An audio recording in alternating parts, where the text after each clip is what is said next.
POCSO കേസിൽ നടിയുടെ മുൻകൂർ ജാമ്യാപേക്ഷ കാസർഗോഡ് ജില്ലാ സെഷൻസ് കോടതി തള്ളി. നടന്മാർക്കെതിരെ ലൈംഗികാരോപണം ഉന്നയിച്ച് പരാതി നൽകിയ നടിക്കെതിരെ ബന്ധു കൂടിയായ പെൺകുട്ടിയാണ് പരാതി ഉന്നയിച്ചത്. ഈ പരാതിയിലാണ് ഇപ്പോൾ നടിക്കെതിരെ പോക്സോ കേസ് രജിസ്റ്റർ ചെയ്തിരുന്നത്. എന്തൊക്കെയായിരുന്നു ഇവിടെ? മലപ്പുറം കത്തി, മുകേഷ് എന്നെ ഓടിച്ചിട്ട് പീഡിപ്പിക്കുന്നു, ജയസൂര്യ കക്കൂസി പോകുന്ന വഴിക്ക് ഉമ്മ വെക്കാൻ വന്നു, ഇടവേള ബാബു UK കൊണ്ടുപോയി പീഡിപ്പിക്കുന്നു, ബാലചന്ദ്രമേനോൻ 3 പേര് ഒറ്റടിക്ക് മോട്ടർ വെച്ച്. എന്തൊക്കെ കഥയായിരുന്നു. ലാസ്റ്റ് മറ്റേ US സർട്ടിഫിക്കറ്റ് കിട്ടുമെന്ന് വിചാരിച്ചിരുന്ന പടത്തിന് A സർട്ടിഫിക്കറ്റ് കിട്ടിയ ഒരു അവസ്ഥയായി പോയി നമ്മുടെ മിനി ചേച്ചിയുടെ അവസ്ഥ, അല്ലയോ? ചേച്ചിയുടെ വീട്ടിൽ ഇന്നലെ രാത്രി തൊട്ട് പോലീസുകാരാണെന്നൊക്കെയാണ് അറിയാൻ സാധിച്ചത്. എന്തായാലും നിങ്ങൾക്ക് കഥ അറിയായിരിക്കുമല്ലോ. അതായത് ഈ പോക്സോ കേസിന്റെ മിനി ചേച്ചി എല്ലാവർക്കും എതിരെ അങ്ങ് സംസാരിക്കുമായിരുന്നു. പരാമർശം എവിടുന്നൊക്കെയാ തുടങ്ങിയത്. ഇനി ചേച്ചി പറയാൻ പേരുള്ള നടന്മാർ വളരെ കുറവാണ്. അതുപോലെ ചേച്ചി നടന്മാരുടെ പേരും പറഞ്ഞ് നടക്കുമായിരുന്നു. മലയാളം ചാനലിൽ കയറിയിരിക്കുന്നു, തമിഴ് യൂട്യൂബ് ചാനലിൽ കയറിയിരിക്കുന്നു, ഇന്ത്യ ടുഡേ അവിടെ പോയിരുന്നും ചേച്ചിയുടെ കഥയായിരുന്നു. അപ്പൊ എന്തായി? പിന്നെ കുറെ പേർക്കൊരു സംശയമുണ്ട്, ഈ ചേച്ചിയെ ഞങ്ങൾ ആരും ഒരു സിനിമയിലും കണ്ടിട്ടില്ലല്ലോടെ, ഈ ചേച്ചി ഏതെങ്കിലും സിനിമയിലുണ്ടോ എന്നൊക്കെ ചോദിച്ച് ഒരുപാട് പേരെ ഞാൻ കണ്ടു. അങ്ങനെ സംശയമുള്ളവർക്ക് ചേച്ചി അഭിനയിച്ചിട്ടൊക്കെ ഉണ്ട് കേട്ടോ. ചേച്ചിയുടെ അഭിനയം എന്നൊക്കെ പറഞ്ഞു കഴിഞ്ഞാൽ നല്ല നല്ല സൂപ്പർ അഭിനയം കാഴ്ചവെച്ചിട്ടുള്ള ഒരു യുവ താര, ചിങ്കാര കുഞ്ചാര കോമളിയായിട്ടുള്ള ഒരു ചേച്ചിയാണ്. ഇനി നമ്മൾ വേറെ വല്ലതും പറഞ്ഞു കഴിഞ്ഞാൽ ചേച്ചിക്ക് മറ്റേ ദേഷ്യം വന്നല്ലോ. ചേച്ചിയെ പോലൊരു ചുന്ദരി വാവ വേറെ ഇല്ലായിരുന്നു അക്കാലത്ത് മലയാള സിനിമയിൽ. ചേച്ചി അഭിനയിച്ച ഒരു പടത്തിന്റെ കുറച്ച് ഭാഗം ഞാൻ നിങ്ങൾക്കൊന്ന് കാണിച്ചു തരാം കേട്ടോ. ചേച്ചിയെ കാണാത്തവർക്ക് വേണ്ടി ഇതൊന്ന് കണ്ടുപോയിക്കോ. കുട്ടിനെ പേടിച്ചാ ഞാൻ പോക്കറങ്ങാടിക്ക് പോകാതെ ഈ വഴി വന്നത്. ആ ഇന്നത്തോടെ തീരും. നിന്ന് ശൃംഗരിക്കാതെ ഞാൻ ഏത് വഴി പോകണമെന്ന് പറയടേ. കുറിപ്പേട്ട് മനസ്സ് വെച്ചാ ഏത് വഴി വേണേലും പോകാം. എന്നാ ഞാൻ ഈ വഴി തന്നെ അങ്ങ് പൊക്കോളാം. പക്ഷെ നീ ഒന്ന് മനസ്സ് വെക്കണം. എന്റെ കല ഉടയ്ക്കാതെ പോണേ.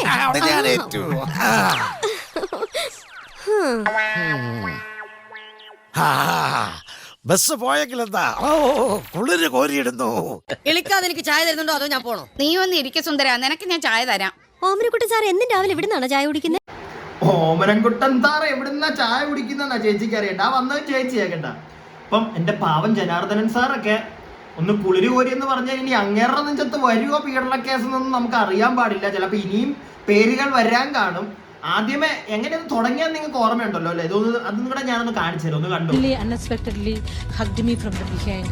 When I turned, it was Jayasuriya. And even he kissed me forcefully. Vidavella Babu, Mukesh, and Maniam Balaraju and Jayasuriya are the villains in Malayalam film industry. Villains ആണെന്ന് ജയസൂര്യയും ഇടവേള ബാബുവും ഒക്കെ മുകേഷ് അണ്ണനും ഒക്കെ തുടങ്ങിയത് ജയസൂര്യയില്, എൻഡ് ചെയ്തതും ജയസൂര്യയില്. അതാണ് ചേച്ചി പറയുന്ന കാര്യത്തിൽ ചേച്ചി ഉറച്ചു നിൽക്കും. പക്ഷെ ആദ്യമേ ചേച്ചി ഈ ചാനലിലൊക്കെ കയറിയിരുന്ന് പറയുമ്പം ബാലചന്ദ്രമേനോൻ ഇല്ലായിരുന്നു കേട്ടാ. അവസാനമായപ്പോ ചേച്ചി ബാലചന്ദ്രമേനോന്റെ പേരും കൂടെയും പറയുന്നത് നമ്മൾ കേൾക്കുന്നുണ്ടായിരുന്നു. അതും വൻ രീതിയിലൊക്കെയാ ചേച്ചി കണ്ടത്. ചേച്ചി കണ്ട് ഞെട്ടി ഇറങ്ങി ഓടിപ്പോയി. 3 പേരെ ഇങ്ങനെ കിടത്തിയിരിക്കുക ചേട്ടാ. മറ്റേ തൂണ് പോലെ അവിടെ കിടത്തിയിരിക്കുക. തൂണ് നിൽക്കുവാണല്ലോ അല്ലെ, എന്നാൽ വെട്ടിയിട്ട തൂണ് പോലെ അവിടെ കിടത്തിയിരിക്കുവോ ചേട്ടൻ. എന്നിട്ട് ചേട്ടൻ ഇങ്ങനെ ഓടി നടന്ന് ടൊടു എന്നിങ്ങനെ. അതാണ് ചേച്ചി കണ്ടോണ്ടിരുന്നത്. എന്നിട്ട് ഇത് കണ്ടോണ്ട് 3 പേരെ അവിടെ ഇരിപ്പുണ്ടെന്ന് ഇങ്ങനെ കയ്യൊക്കെ അടിച്ച്. ഇതാണ് ചേച്ചി അവസാനം വന്ന് പറഞ്ഞത്. ചേച്ചി ആദ്യമേ പറഞ്ഞതൊക്കെ പോട്ടെ, നമ്മളെല്ലാവരും വിശ്വസിച്ചു. ഇനി ചിലപ്പോൾ എന്തെങ്കിലും കാണും, പാവം ചേച്ചിക്ക് നീതി കിട്ടണം എന്നൊക്കെ നമ്മൾ ആഗ്രഹിച്ചു. പക്ഷേ പിന്നെ ചേച്ചി പറയുന്ന കാര്യങ്ങളൊക്കെ അങ്ങോട്ടൊന്നും യോജിക്കാനും പറ്റത്തില്ല. ചാനലിലൊക്കെ കയറി ഞാൻ കൂടുതൽ ഇനി ക്ലിപ്സ് ഒന്നും കാണിച്ചു തരുന്നില്ല, കണ്ടതാണ് നിങ്ങൾ എല്ലാവരും അല്ലേ. ഈ അടുത്ത് ചേച്ചിയുടെ ഇന്റർവ്യൂ ഒക്കെ എൻ്റെ പൊന്നു മക്കളെ, ചേച്ചി മറ്റൊരു ഇന്റർവ്യൂവിൽ ഏതായിരുന്നു ഒരു ചാനലിൽ ചേച്ചി ഇരുന്ന് പറയുന്നത് കേട്ടു. പോക്സോ കേസ് എന്ന് എനിക്ക് എന്ത് മീനു ഇവിടെ തന്നെ നിൽക്കും. മീനുവിനൊരു പ്രശ്നമൊന്നുമല്ല. പോക്സോ കേസൊക്കെ ചീള്. ഈ പോക്സോ കേസ് വന്ന വഴി നിങ്ങൾക്ക് അറിയാതിരിക്കുമല്ലോ അല്ലേ. കേസ് കൊടുത്ത ചേച്ചിയുടെ ഒരു ബന്ധു തന്നെയാണ്. അത് ചേച്ചി ആ കൊച്ചിനെ കൊണ്ട് ചെന്നൈ പോയി ചില ചേട്ടന്മാർക്ക് കാഴ്ച വെച്ചെന്നോ കാഴ്ച വെക്കാൻ കൊണ്ടുപോയെന്നോ ഇങ്ങനെ പല കഥകളുണ്ടേ, മനസ്സിലായ? ഇങ്ങനെയുള്ള സാധനങ്ങളൊക്കെയാണ് ഇവിടെ കിടന്ന് കറങ്ങിക്കൊണ്ടിരിക്കുന്നത്. അപ്പൊ ആ കൊച്ചു കൊണ്ടുവന്ന് അങ്ങ് കേസ് കൊടുത്തു. അതും കൊച്ചു കേസ് കൊടുക്കാനുള്ള ഒരു കാര്യം, കൊച്ചു ഈ ഒരു സാധനം പറയുകയും ചെയ്തു. എന്നിട്ട് ഈ ചേച്ചിയുടെ ഫേസ്ബുക്ക് അക്കൗണ്ട് വഴി കൊച്ചിന്റെ ഫേസ് എല്ലാം കൂടി അങ്ങ് റിവീൽ ചെയ്ത് കൊടുത്തു. അങ്ങനത്തെ സുന്ദരമായ പരിപാടി ചേച്ചിയുടെ മോന്ത റിവീൽ ചെയ്തു, കുഴപ്പമൊന്നുമില്ല. ചേച്ചിക്ക് അതൊന്നും വലിയ ഗവൺമെന്റ് ഇപ്പൊ പറയാണ്, ഗവൺമെന്റ് എന്ന് നമ്മുടെ കോടതി എന്ന് പറയുകയാണ് അങ്ങനെ സ്ത്രീകളുടെ ഒന്നും മുഖം ഇങ്ങനത്തെ പീഡന പരാമർശങ്ങൾ നടത്തിയ സ്ത്രീകളുടെ ഒന്നും മുഖം മാധ്യമങ്ങളിൽ കാണിക്കേണ്ട. ആ പെൺകുട്ടികൾക്ക് താല്പര്യമുണ്ടെങ്കിൽ കാണിക്കാം എന്ന് പറഞ്ഞാലും ഒട്ടുമിക്ക സ്ത്രീകളും അതിന് തയ്യാറാവില്ല, മുഖം കാണിക്കില്ല. പക്ഷെ ഈ ചേച്ചി കാണിക്കും. ഈ ചേച്ചിയുടെ മുഖം മാധ്യമങ്ങൾ കാണിച്ചില്ലെങ്കിൽ ചേച്ചിക്ക് മറ്റേ അടിയിൽ കൂടെ കുത്തി കയറും, ഇരിക്കുന്ന സീറ്റിൽ നിന്ന് മറ്റേ മുള്ളു ചേച്ചിയുടെ കുണ്ടിയെ കുത്തും. അപ്പൊ ചേച്ചി ചാടി എണീറ്റ് മറ്റേ പ്രശ്നം ഉണ്ടാക്കും, മനസ്സിലായില്ലേ? എണീറ്റ് അങ്ങ് പോകും. ചേച്ചിയുടെ മുഖം കാണിച്ചെങ്കിൽ മാത്രമേ ചേച്ചി ഇരിക്കുകയുള്ളൂ എന്നുള്ള സാധനമൊക്കെ ഈ ചേച്ചിക്ക്. അത് വളരെ നല്ല കാര്യം, അങ്ങനെ വേണം. ഒരു സ്ത്രീ എന്ന് പറഞ്ഞു കഴിഞ്ഞാൽ മിനു ചേച്ചിയെ പോലെ അത്രയ്ക്കും രോക്ഷാകുലയായിരിക്കണം, അത്രയ്ക്കും എന്താ മറ്റേ വാടാ ഇവിടെ നിന്നെ ഞാൻ അങ്ങോട്ട് കാണിച്ചു തരാടാ, ഈ ഒരു മൂഡായിരിക്കണം, മനസ്സിലായില്ലേ? ഇഷ്ടം പോലെ. ചേച്ചി നാളെ വന്നിട്ട് ഇനി ഇപ്പം പാവം ജനാർദ്ദനൻ സാർ, എനിക്ക് അറിയാൻ പാടില്ല, മിക്കവാറും 2 ദിവസം കഴിയുമ്പോഴത്തേക്ക് ചേട്ടന്റെ പേരിലും മിക്കവാറും വരും. അതായത് ചേട്ടൻ കോൾമയിൽ കൊണ്ട ഒരു ഐറ്റം ഒക്കെ ഇപ്പം ഉണ്ടല്ലോ, അപ്പൊ അത് ശരിക്കും ചേട്ടൻ ചെയ്തു, അന്ന് രാത്രിയിൽ ചേട്ടൻ വന്നു, കഥക് തട്ടി എന്നുള്ള സാധനമൊക്കെ ഞാൻ ചിലപ്പോൾ കേൾക്കാം. മെല്ലെ മെല്ലെ വന്നല്ലോ, ലാസ്റ്റ് ബാലചന്ദ്ര മേനോൻ വരെ എത്തി. ഇനി മിക്കവാറും പുള്ളിയും ചിലപ്പോൾ വേറെ ആരെങ്കിലും കൂടെയൊക്കെ അഭിനയിച്ചിട്ടുണ്ടെങ്കിൽ ചിലപ്പോൾ അവരുടെയൊക്കെ പേര് വരും. അതാണ് മിനു ചേച്ചി.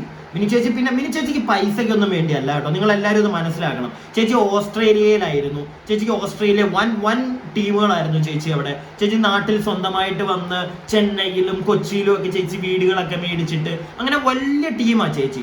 ചേച്ചി കാശിന് വേണ്ടിയിട്ടൊന്നും ഈ പരിപാടി കാണിക്കില്ല, നിങ്ങൾ ആരും അങ്ങനെ പറയരുത് കേട്ടോ, വളരെ മോശമാണ്. കുറെ പേര് പറയുന്ന കേട്ടു ചേച്ചി കാശിന് വേണ്ടിയിട്ടാണ്, ഒന്നുമല്ല ചേച്ചി, അങ്ങനൊന്നും അല്ല. ഇത് വേറെ ടൈപ്പ് ഓഫ് ഒരു മറ്റേ നൊരയാണ്, അങ്ങനെ വേണമെങ്കിൽ പറഞ്ഞു, അത്രേ ഉള്ളൂ. ഒരു ടൈപ്പ് ഓഫ് നൊര. ആ നൊരയ്ക്കുള്ളത് ഇപ്പം മിക്കവാറും കിട്ടും. ഇന്നലെ രാത്രിയിൽ എങ്ങാണ്ട് ചേച്ചിയുടെ വീട്ടിലൊരു വനിതാ പോലീസ് കയറിയിട്ട് ഇതിനായിട്ട് ഇറങ്ങിയിട്ടില്ല, ചോദ്യം ചെയ്യല എന്തൊക്കെയോ പറയുന്നത് കിടക്കുന്നുണ്ട്. ഇങ്ങനെ കുറെ നമ്മൾ കിംവദന്തികൾ കേട്ടു, സത്യമാണോ അല്ലയോ എന്നറിയില്ല. പക്ഷെ ഇന്ന് വൈകുന്നേരം ആകുമ്പോഴത്തേക്ക് നമുക്ക് ചില വാർത്തകൾ അറിയാൻ സാധിക്കും എന്നാണ് കുറച്ച് മുമ്പ് ഞാൻ അറിഞ്ഞത്. അപ്പൊ ആ വാർത്തകൾ പുറത്തേക്ക് വരട്ടെ. മിക്കവാറും ഞാൻ ഈ വീഡിയോ ഇട്ട് കുറച്ചധികം സമയത്തിനുള്ളിൽ തന്നെ, വളരെ കുറച്ച് സമയത്തിനുള്ളിൽ തന്നെ ചിലപ്പോ ചേച്ചിയെ അറസ്റ്റ് ചെയ്ത് പൊക്കിക്കൊണ്ട് പോയി എന്ന് പറയുന്നൊരു വാർത്ത ചിലപ്പോൾ വരുമായിരിക്കും. കാരണം പോക്സോ കേസിലാണ് ചേച്ചിയുടെ ജാമ്യം തള്ളിയത്. അപ്പം അത് ചേച്ചി മറ്റേ ഭയങ്കര നിയമത്തിൽ വിശ്വസിക്കുന്ന ആളാണല്ലോ, അപ്പോൾ ഒളിച്ചോടി പോകണ്ട ചേച്ചി നേരെ അകത്ത് പോയി കുറച്ച് ദിവസം കിടക്ക്, ചേച്ചിയുടെ ആ ഒരു സോക്കേടങ്ങ് കുറയട്ടെ, എന്നിട്ട് ഇവിടെ എന്താ കോടതി തീരുമാനിക്കട്ടെ. ചേച്ചി പറഞ്ഞതിനകത്തൊക്കെ എന്തെങ്കിലും സത്യം ഉണ്ടോ എന്ന് ഇവിടുത്തെ കോരടി ഇനിയിപ്പോൾ അത് മതി എൻ്റെ പൊന്നെ, കോരടിയല്ല കോടതി, ഓക്കെ, കോടതി തീരുമാനിക്കട്ടെ ചേച്ചി. ഇവിടുത്തെ എല്ലാം സെയിം അല്ലേ, വാക്ക് തെറ്റെന്ന് പറഞ്ഞാൽ ആവട്ടെ ഇനിയിപ്പം. അപ്പൊ എന്തായാലും ചേച്ചിയുടെ കാര്യത്തിൽ ഞാൻ പറയാനുള്ളതൊക്കെ ഇനി നിങ്ങൾ പറ.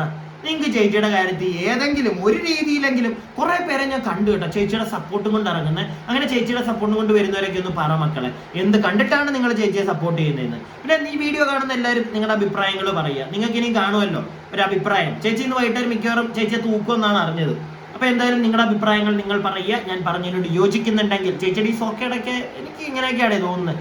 ഒന്ന് ലൈക്കൊക്കെ ചെയ്യുക, വീഡിയോ ഇഷ്ടപ്പെട്ടെങ്കിൽ. സബ്സ്ക്രൈബ് ചെയ്യാതെ വീഡിയോ കാണുന്നവർ ഒന്ന് സബ്സ്ക്രൈബ് ഒക്കെ ചാടിത്തുള്ളി ചെയ്തിട്ട് പോവുക. ഓക്കെ.